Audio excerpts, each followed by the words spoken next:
한번 따라 하실까요? 아이들이 오게 하라. 세상에는 참 중요한데 내 뜻대로 내 마음대로 안 되는 일이 참 많습니다. 그 대표적인 것이 바로 자녀 교육이 아닐까 싶어요. 여러분들 중에 부모님들은 아마 대부분 내 자식이 이렇게 컸으면, 이런 자녀가 되었으면 하는 기대, 또 뜻하는 바가 있을 텐데요. 그런데 그 뜻대로 잘 되지가 않아요. 그래서 마치 불문율처럼 우리가 하는 말이 자식 일 큰 소리 칠 것 없다, 그런 말들이 있지 않습니까? 우리 자녀 교육이 뜻대로 되지 않는 것은 우리뿐만 아니고 우리 성경 속에 있는 인물들도 마찬가지입니다. 우리 성경 안에는 자녀 교육에 실패한 많은 사람들이 나오는데요. 이스라엘 역사 속에 사무엘이라는 사람, 정말 위대한 사람이에요. 왜냐하면 혼자서 사사에, 선지자에, 제사장에 세 가지 직분을 누구보다도 탁월하게 감당을 했거든요. 그런데 이 사무엘에게 아들들이 있었어요. 근데 그 아들들이 아버지 뒤를 이어서 백성을 재판하는데 뇌물을 받고 재판을 엉망으로 만들어 버려요. 이것 때문에 나라에 큰 혼란이 찾아오게 됩니다. 아버지는 믿음이 좋은데 자식은 그렇지 못했던 거예요. 우리 사사 시대에 기드온이라는 인물, 스타 중에 스타죠. 기드온의 아들 아비멜렉도 마찬가지여서 아버지는 얼마나 크게 하나님께 쓰임받은 인물이었습니까? 하지만 이 아비멜렉은 자기의 형제들이 70명이나 있었어요. 몇 명이라고요? 70명. 그 형제들을 하루아침에 다 죽여버렸어요. 한 명만 구사일생으로 빠져나가고 69명을 죽여버립니다. 그러니까 기드온도 아들 하나 잘못 둬서 자기 자식들 다 죽어가는 것을 볼 수밖에 없었습니다. 다윗 왕, 이스라엘 왕들 중에 가장 믿음이 좋은 왕이었죠. 근데 그 다윗도 압살롬이라는 아들, 다른 사람도 아니고 아들이 반란을 일으켰어요. 그래서 왕이 왕궁을 비워두고 피난길에 떠나서 백성들로부터 손가락질 받고 비웃음을 받았습니다. 여러분, 이게 얼마나 안타까운 일이에요? 우리 지난주까지 우리 주일 예배 때 만나봤던 히스기야 왕도 므낫세라는 아들을 낳았잖아요. 아버지는 다윗 왕 이후에 300년 만에 가장 믿음이 좋은 왕이었지만 그 아들 므낫세는 유다 역사 속에서 가장 나쁜 왕, 가장 악한 왕이었어요.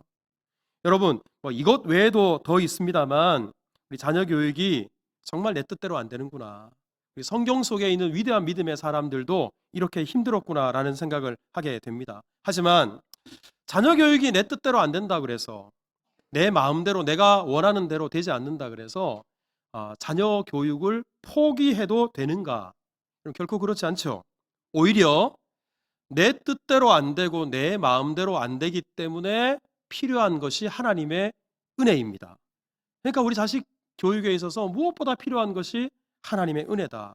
우리가 이 마음을 가져야 돼요.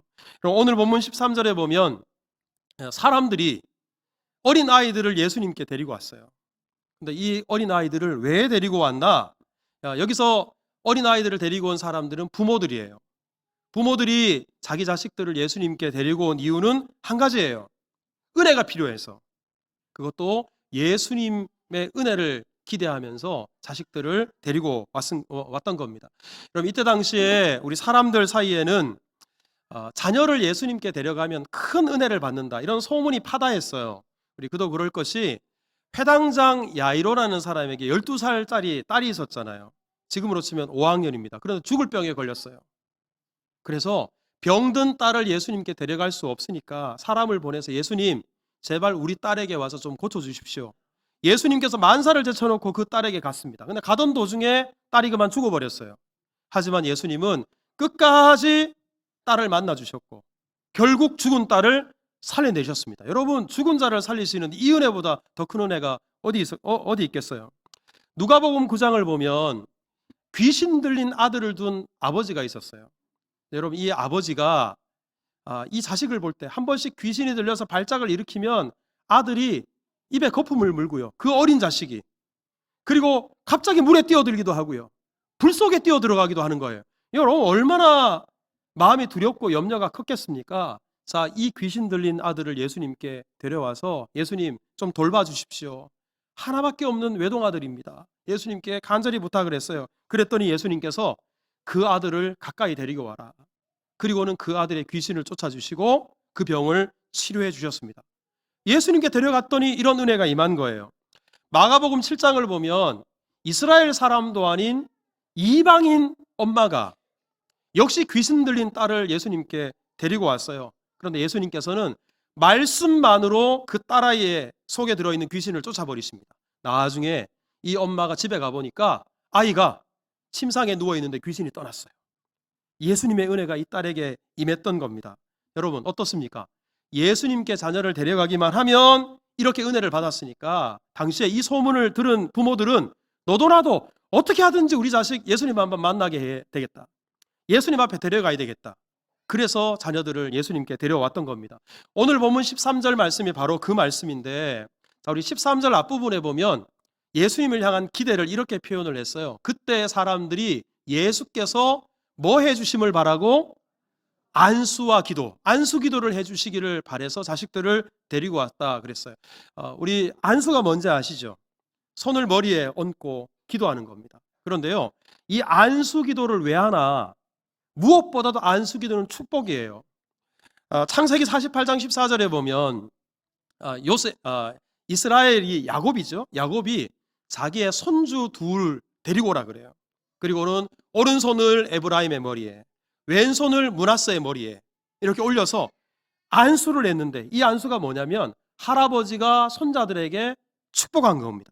여러분, 이 축복을 안수해서 축복할 때 어떤 은혜가 임하나? 우리 신명기 34장 9절을 보면 모세가 아들 같았던 여호수아 머리에 손을 얹어요. 안수해서 기도해요. 그랬더니만 여호수아에게 하나님께서 은혜를 베풀어 주셨는데 지혜의 영을 부어 주셨어요. 우리 오늘 우리 부모들이 축복하고 우리 온 교회가 축복하는 우리 자녀들 가운데 하나님의 은혜, 하나님의 지혜가 임하기를 주님의 이름으로 축복합니다. 여러분, 이런 마음을 가지고 우리 부모들이 자식을 데려왔는데요, 저는 이 자리에 계신 저를 비롯한 우리 모든 부모님들이 오늘 본문의 자녀를 예수님께 데려온 부모들의 이 믿음, 부모들의 이 간절한 마음을 꼭 품기를 주님의 이름으로 축복합니다. 사실 옛날에는 우리나라가 참 못 살았어요. 못 먹고 살았어요. 그러다 보니까 부모들이 자식들을 생각하면 항상 걱정했던 게 뭐냐면 뭘 먹일까? 뭘 입힐까? 여러분 사실 이런 걱정했어요. 우리 어르신들 그렇죠? 옛날엔 뭘 먹여야 되나? 뭘 입혀야 되나? 이게 큰 걱정이었어요. 하지만 요즘은 그런 시대가 아니에요. 요즘은 자식들 때문에 뭘 고민하냐 그러면 자식에게 무엇을 보여줄까? 그리고 누구를 만나게 할까? 어디로 데리고 갈까? 이게 부모님들의 가장 큰 고민이죠. 그런데 여러분, 이 자식들 어디 데려갈까? 누구를 만나게 해줄까? 그래서 외국에 좀 데려가야 되겠다. 아니면 좀 비싸지만 유명한 공연을 한번 보여주고 싶다. 누구를 가까이 와서 좀 보게 해야 되겠다. 물론 필요한 일이고 우리 자녀들에게 큰 유익이 될 겁니다. 하지만 이런 것들보다도 더 우선적이고 중요한 일이 있어요. 우리 자녀들 정말 누구를 만나야 되나? 예수님을 먼저 만나야 되는 줄 믿으시기 바랍니다. 우리 자녀를 누구에게 데려가야 되나? 우리 아이의 손을 꼭 붙잡고 예수님께 데려가야 되는 줄 믿습니다. 왜냐 그러면 우리 자녀들에게 예수님이 꼭 필요하기 때문에 그렇습니다. 여러분, 우리 중에 자식을 사랑하지 않는 부모는 아무도 없을 겁니다. 그런데 한번 솔직하게 대답해 보십시오. 내가 자식을 사랑하는 것만큼 자식을 책임질 수 있던가요? 사랑하기는 하는데 책임질 능력이 우리에게는 없어요. 우리 자식들에게 내 목숨도 아깝지 않죠. 다 줄 수 있어요. 하지만 자식이 아플 때 내가 대신 아파줄 수 없어요. 자식이 공부한다고 힘들어하는데 내가 대신 공부해 줄 수 없어요. 자식의 미래가 염려가 된다고 내가 미래의 일을 책임져 줄 수 없어요. 자식이 구원이 필요하다 그래서 내가 대신 자식 구원의 문제를 해결해 줄 수 없어요. 사랑하지만 책임질 수 있는 능력이 나에게 없어요.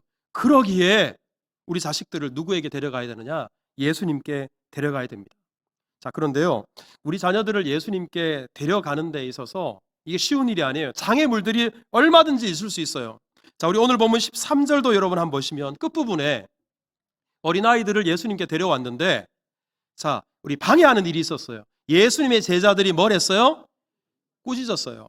여기서 꾸짖었다라는 것은 애들을 데리고 온 부모님을 꾸짖고 그리고 예수님 주변에 시끄럽게 뛰어놀고 다니는 애들을 예수님의 제자들이 꾸짖었던 겁니다. 근데 어쩌면 제자들이 이 행동을 한 것은 당연한 일이고 자연스러운 일이다라고 생각할 수 있어요. 왜냐 그러면 오늘 우리가 13절부터 읽었습니다만 마태복음 19장 1절이 이렇게 말을 해요. 자 보세요. 예수님께서 한참을 사람들에게 말씀을 전하셨어요. 그리고 나서 요단강을 건너서 한참 더 이동하셨어요. 힘드셨을까요? 안 힘드셨을까요? 지치셨죠. 힘드셨죠. 그런데 그 다음 절을 보실까요? 그런데도 또 그곳에 큰 무리가 예수님께 몰려들었어요. 병자들을 예수님이 일일이 치료해 주시고 또 말씀을 전하고 계십니다. 제자들 입장에서는 예수님이 이렇게 피곤하시고 지치셨는데 이 어린 아이들까지 어떻게 상대할 수 있겠나, 예수님을 위해서 제자들이 그렇게 했던 겁니다. 여러분, 더더구나 이때까지만 하더라도 어린 아이들은 사람 취급을 하지 않았어요. 여러분들이 잘 아시는 것처럼 성경에 보면 숫자를 셀 때도 여성과 아이들은 아예 세지도 않았어요. 더더구나 우리 아이들은 신체적으로도 그렇고 지능적으로도 그렇고 미숙해요. 그러니까 아직 사람이 덜 됐다, 한 인격체 한 영혼으로 존중하지도 않고 그렇게 바라보지도 않았어요. 그러니까 제자들 입장에서는 생각하는 거예요. 지금 예수님께서 어른들 한 사람 한 사람을 상대할 겨를도 없는데 아직 완전한 인격체가 아니고 정말 소중한 한 영혼이 아닌 이 아이들 일일이 어떻게 축복해주고 시간을 허비할 수 있을까라고 생각을 해서 아이들이 예수님께 다가오는 것을 막아선 거예요. 방해한 거예요. 오지 말라고, 너희들 저리 가서 놀아, 내쫓았던 겁니다. 자, 그러면 예수님께서도 제자들과 똑같은 마음을 가지셨을까? 자, 우리 14절을 한번 보십시다. 14절 같이 읽어요. 시작. 예수께서 이르시되 용납하고 내게 오는 것을 금하지 말아라. 천국이 이런 사람의 것이니라. 여러분, 예수님께서는 제자들과는 반대되는 말씀을 하셨어요. 아이들을 용납해라, 즉 받아들여라. 그리고 아이들이 내게 오는 것을 막지 말아라. 아이들이 내게 오는 것, 너희들이 장애물이 되지 말아라 라고 말씀하셨는데, 오늘 본문은 예수님께서 이렇게 부드러운 말로 하신 것 같잖아요. 똑같은 내용을 담고 있는 마가복음 10장에 보면 예수님께서 이 제자들, 아이들을 꾸짖고 부모들을 꾸짖는 제자들을 향해서 예수님이 노하셨어요. 뭐 하는 짓이야 지금? 왜 아이들이 내게 가까이 오는 것 막고 있어? 누가 그렇게 하라 그랬어? 예수님이 예수님의 제자들을 꾸짖었던 겁니다. 여러분, 예수님은 지금 아이들을 어른들과 똑같은 인격체로 봅니다. 우리가 생각하기에 아이들은 미숙하고 사람이 덜 됐다라고 생각할지 모르지만요, 예수님께서는 어린 아이, 심지어 유아라 할지라도 그 생명이 천하보다 귀한 귀중한 영혼이다라는 인식이 예수님에게 있었어요. 예수님에게 이 마음이 있으니까 어른도 귀하지만 귀한 어린 생명들도 예수님에게는 금쪽같이 귀한 거예요.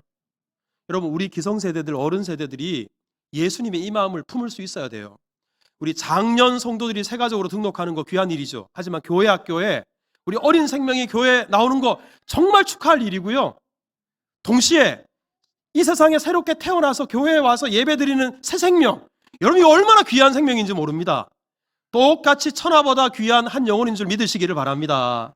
여러분, 우리 가운데 이런 인식이 있어야 예수님께서 어린 아이들이 내게 오는 것을 금하지 말아라, 우리가 이 마음을 갖게 되는 겁니다. 근데 여러분, 오늘 본문에 이 예수님의 제자들과 같은 그런 내가 의도하지 않았는데도 예수님께 우리 자녀들이 오는 것을 방해하는 어른들이 있어요.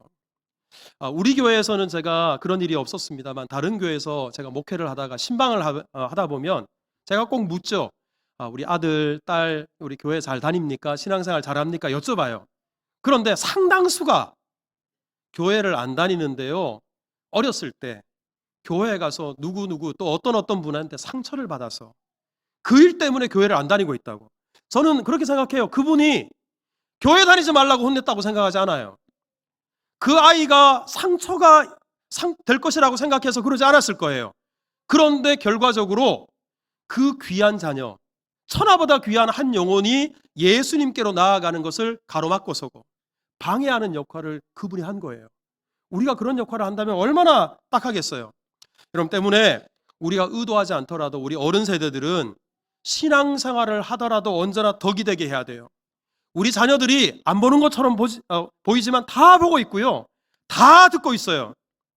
우리가 믿음의 본이 되지 않으면 그냥 우리는 내 신앙생활 한 것인데 결국 우리 자녀들을 예수님께 나아가지 못하도록 우리가 걸림돌이 되는 거예요. 자, 저를 한번 따라서 합시다.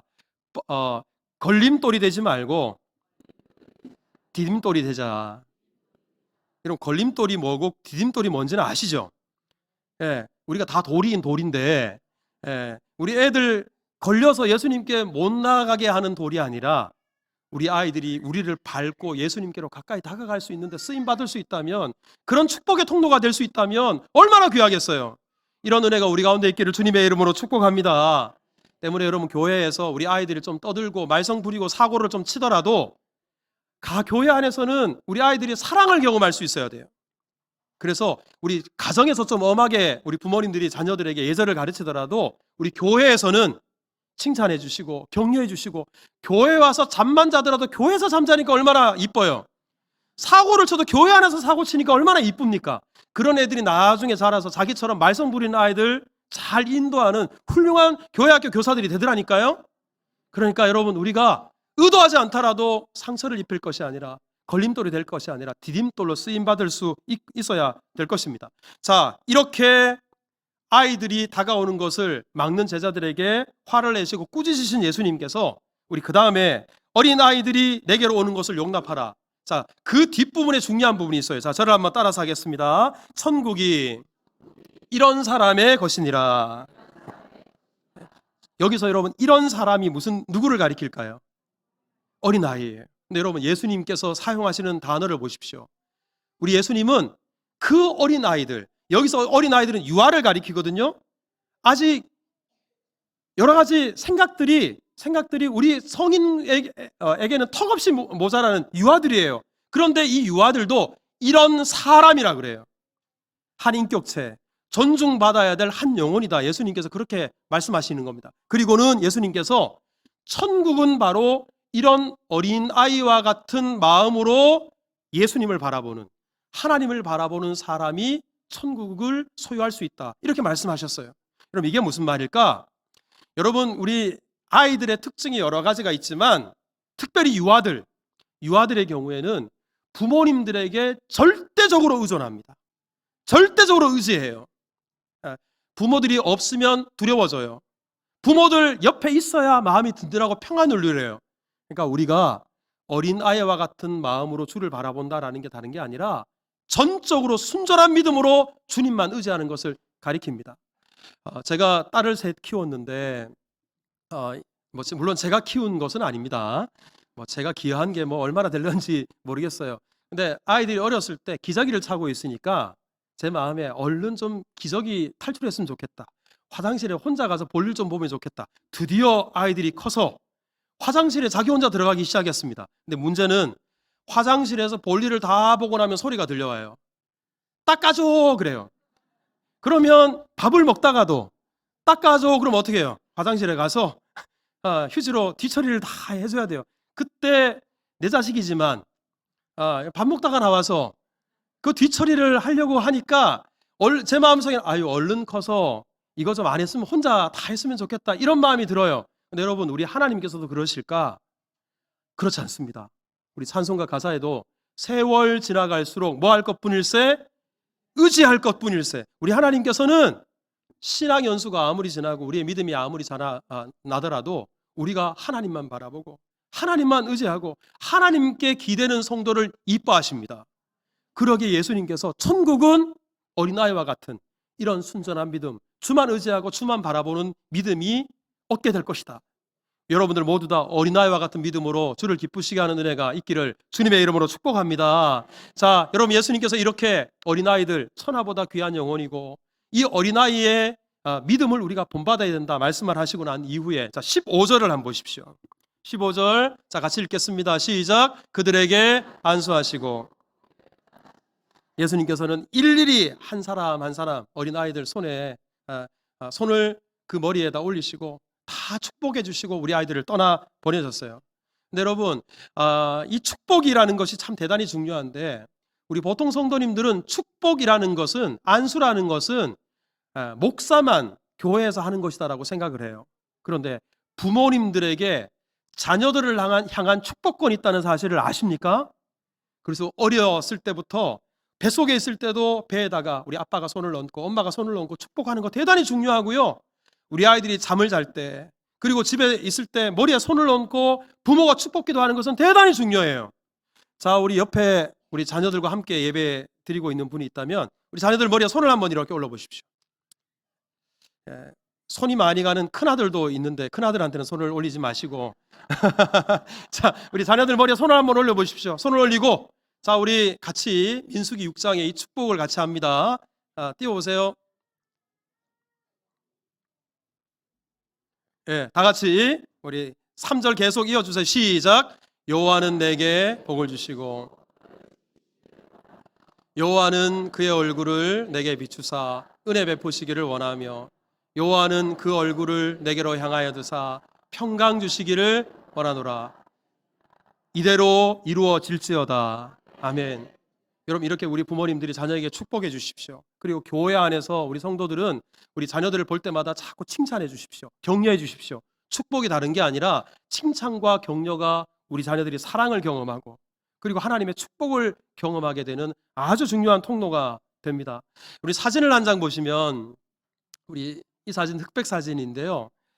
흑백 미니멀리스트 사진상에 입선된 사진입니다.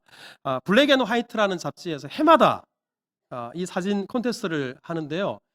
올해 대상 사진이에요. 근데 사진의 제목이 뭐냐 그러면 증조 할아버지 손에라는 제목이에요. 우리 큰 손이 증조 할아버지예요. 그 증조 할아버지 엄지손가락을 이렇게 꼭 쥐고 있는 게 증손자죠. 근데 여러분, 이 사진을 들여다보고 있으면 좀 묘한 여운이 남아요. 묘한 감동이 있어요. 여러분, 사실 우리나라뿐만 아니라 전 세계적으로 세대 간의 단절이 아주 큰 사회 문제가 되고 있어요. 근데 이 사진을 들여다보면 증자 할아버지와 우리 손주가 손을 맞잡고 있어요.